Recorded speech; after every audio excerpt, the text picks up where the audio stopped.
வணக்கம் மக்களே. இப்போ நீங்கள் பார்த்துட்ருக்க இந்த செடி பேர் வந்து மரப்பருத்தி. இதுதாங்க ஒரிஜினல் மரப்பருத்தி.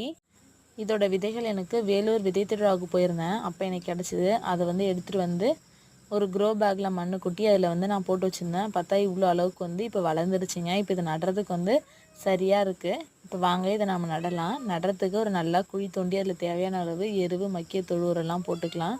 இப்போ வந்து செடிகளை வந்து நம்ம ஒரு பாக்கெட்டாக வந்து பிரிச்சுக்கலாம். பார்த்தா வந்து நிறைய வேர் வந்திருக்குங்க.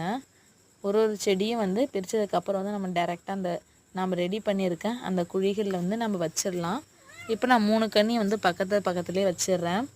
இதோட தேவை என்னன்னு பார்த்தீங்கன்னா, இதிலேருந்துருக்கு வந்து நம்மளுக்கு பஞ்சு கிடைக்குங்க. பருத்தியிலேருந்து எப்படி பஞ்சு கிடைக்குதோ அதே மாதிரி இதிலேருந்து பஞ்சு கிடைக்கும். அதை வந்து வீட்டில் நம்ம திரிக்கெலாம் யூஸ் பண்ணிக்கலாம். இப்போ விளக்கேற்றும் போது திரி போட்டு ஏற்றுறோம்ல, அதுக்கு கடையில் வாங்கி தான் நம்ம ஏற்றுவோம். இந்த ஒரு செடி நம்ம வீட்டில் இருந்ததுன்னா நாமளே வந்து தெரிய செஞ்சுக்கலாம்.